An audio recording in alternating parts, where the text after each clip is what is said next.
provided by Thomas Allgeier and Frennis, based on the most relevant posts on LinkedIn about account-based marketing in CW4 and 5. Frennis is a B2B market research company working with enterprises to optimize their campaigns with account and executive insights far beyond AI.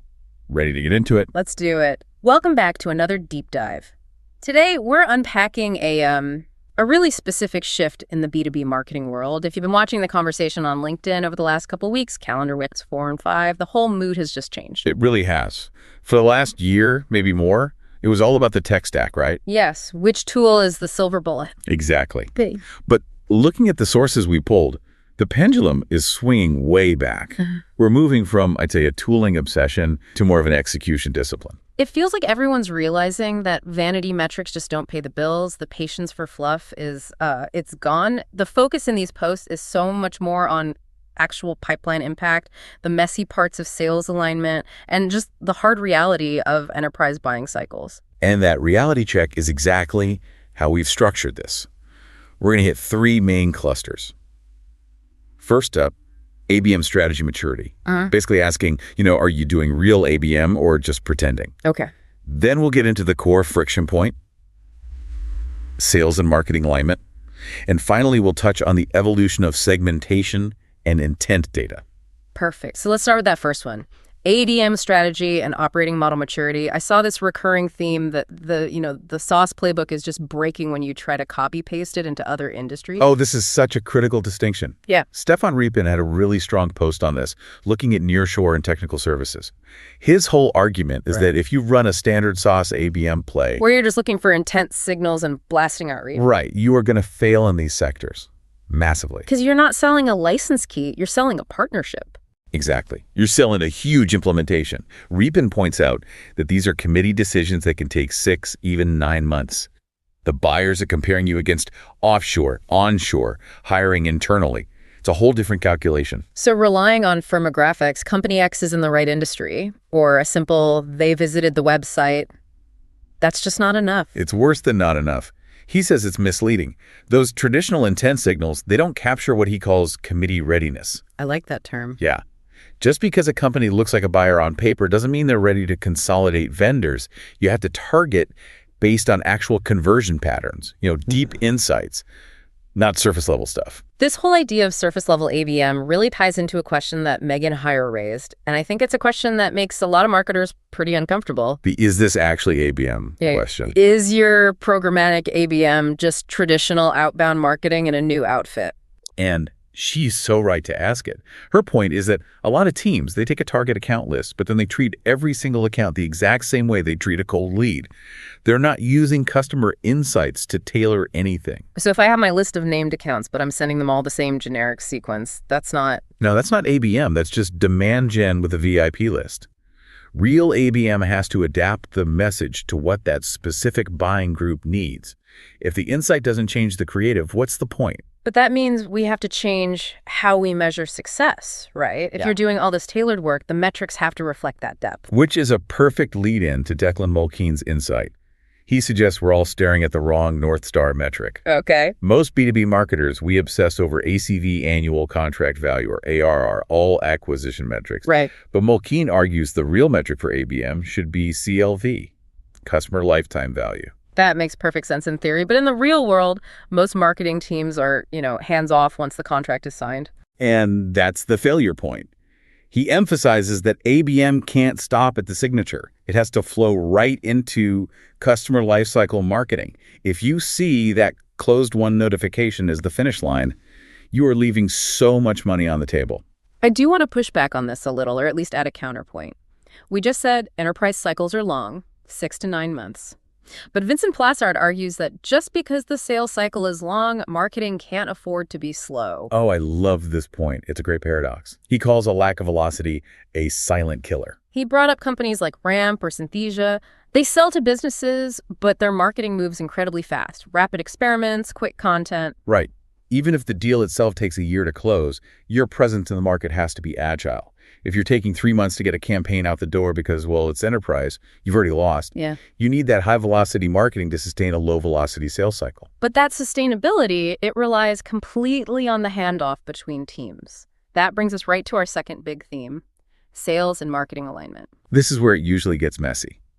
You can have the best strategy, the best tech in the world, but if the people aren't talking to each other, nothing works. And when they're not talking, they're usually pointing fingers. Ryan Young had a great post on this. He called it the blame game. The classic standoff. Marketing sends leads, sales says they're terrible. Sales builds a list, marketing says they're impossible to reach. Exactly. And Young's solution is pretty blunt. Sales has to own the target account list, the TAL. So marketing gets no say. No, marketing validates it, but sales has to own it. If sales builds a list based on, gut feel or some wish list of logos, they have to own the failure when those accounts don't engage. Marketing's KPIs shouldn't be tied to a list they never believed in. That seems fair. But even with an agreed list, the tactical handoff is where everything falls apart.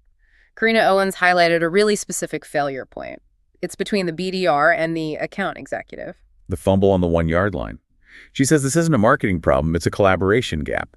And her solution is a really strict service level agreement, an SLA. We hear SLA all the time.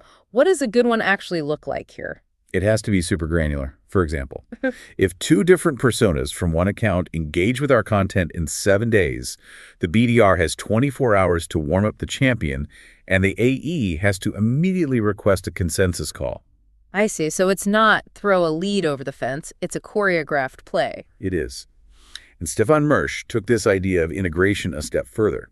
He talked about a structural fix he calls the pod system. That sounds like a big organizational shift. It is. He's saying break down the departments. Instead of marketing and sales, you create these pods for a specific vertical or a geography. You put a marketer, an AE, an SDR, and a RevOps person all in one mini-team. So they're not just meeting once a quarter. No, they're meeting bi-weekly. The marketer isn't just in a void, they're translating engagement data into action for the SDR, right there in the meeting. The AE shares stories from calls that help the marketer build better case studies. It's a tight feedback loop. And that feedback loop is so critical for content. Dibjit Sen made a point that really stuck with me. Content shouldn't be a marketing guess. Oh, absolutely. If marketing is just sitting in a room trying to guess what to write, you've already lost. Sen says content has to be built from what sales is hearing, what's slowing down deals. Use patterns from close-won deals to build your narrative. Then content stops being just a PDF you send out and starts being actual ammunition. Right. But for any of this to work, we have to stop lying to ourselves about the metrics. Davina Bacchetta had this reality check about the MQL, the marketing qualified lead, that it stung a little to read. Big MQL trap. It's hard to escape. It is. But she basically said, stop measuring MQL. Sales ignores 80% of them anyway. And she put a dollar amount on it. That's what really makes it hit home. She estimated that all that wasted time chasing bad leads costs about $72,000 per rep per year. $72,000? That's a person. That's a salary. Just gone. Her advice is simple. Switch to measuring sales accepted opportunities and win rates. If sales won't accept it, it doesn't count. It forces marketing to care about quality. Okay, so we've got strategy maturity, we've got the people aligned. Now for the fuel, the data. This brings us to our third theme: segmentation, targeting, and intent evolution. And this area is moving so fast. We are way past basic lists now. Felix Brandt actually proposed a new formula for an ICP, an ideal customer profile. He says ICP equals fit plus proximity. I love that proximity. We all get fit, right industry, right revenue, but what is proximity? Proximity is visible interaction. Are they commenting on posts? Are they showing up in your ecosystem? Brandt's point is that a perfect fit account that is totally cold is actually harder to close than a good fit account that's already familiar with you. So don't just hunt for the perfect fit. Prioritize where you already have some momentum. Exactly. And speaking of momentum, Trinity Nguyen had a great piece on how intent data is evolving. For years, we've relied on account-level intent. That's the classic, someone from company X visited your website. Right, which Nguyen says is now just too weak. Yeah. Knowing someone from IBM visited. What does a rep do with that? It's a waste of time. So what's the next step? Contact level signals. The leap from company X visited to Shane, the CEO, visited the pricing page 3 times. That's the home run. You combine that with your first-party CRM data, and she calls it a signal command center. That's a game changer. But what about the other side of signals? What happens when they just stop? Mark Finnick had this fascinating psychological take on silence. This is one of my favorite insights because it's so counterintuitive. Sellers panic. when a deal goes quiet. They think it's over. They start sending those just checking in emails. Yeah, silence feels like rejection. But Finnick says in big enterprise deals, silence often means internal decision-making is happening. It means your champion has passed it on to the people behind the scenes who hold the purse strings, the committee. So silence isn't a stop sign, it's a yield sign. Exactly. It's not time to panic. It's time to realize the deal has leveled up. You need to give them space to fight that internal battle. That is a very comforting thought. Okay, back to the tactical side. Steve Armenti says we need to stop stopping at just creating an account list. Right. The static list is dead. He's pushing the use of AI clustering to create micro-audiences.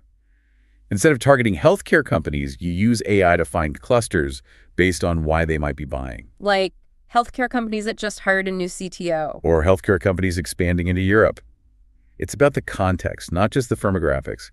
He claims it takes click-through rates from like 0.4% up to 5 or even 10% just by being more relevant. But we have to be careful where we're applying that. There were some interesting reality checks about LinkedIn specifically from Justin Rowe and Carl Newland. Yes, a big warning for any leader who likes to cut marketing budgets to save a buck. Rowe pointed out this delayed effect. If you turn off your LinkedIn ads today, you won't see the impact immediately. It hits you 4 to 12 weeks later. Why so long? Because LinkedIn is the upstream brand building. It's warming up the committee before they ever think to search for you. You cut that off, and eventually your Google search performance tanks because people just stop searching for your brand by name.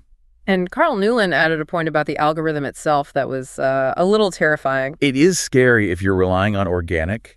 He said that the algorithm shows your posts to people who are like the people who engage with it. So if a bunch of other marketers like my post, it shows it to more marketers, not the CFOs on your actual target list. You can't just assume your content is reaching the right 200 people. It's a huge echo chamber risk. That's a massive blind spot. It is. It shows why you can't rely on organic alone for true ABM. Okay, we have covered so much ground. Strategy, alignment, data. Let's shift to our lightning round.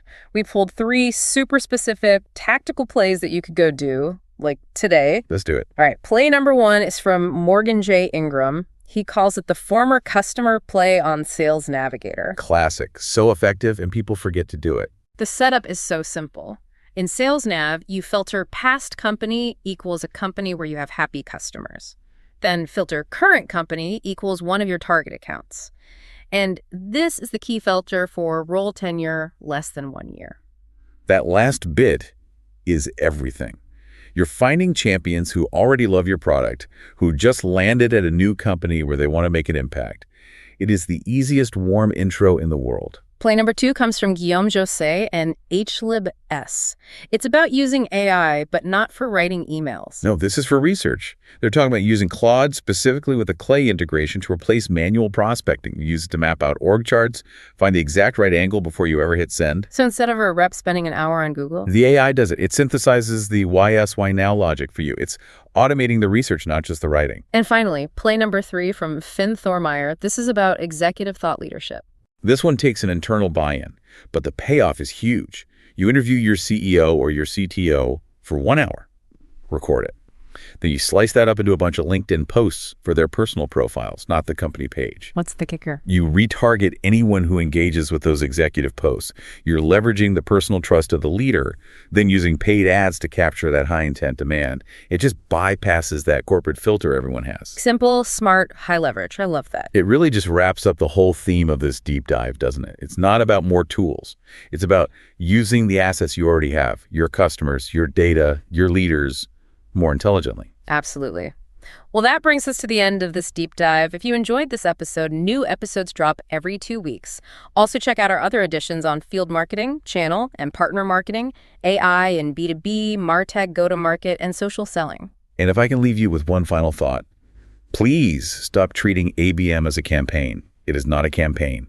It's a business strategy. Thanks for listening. Subscribe so you don't miss the next deep dive.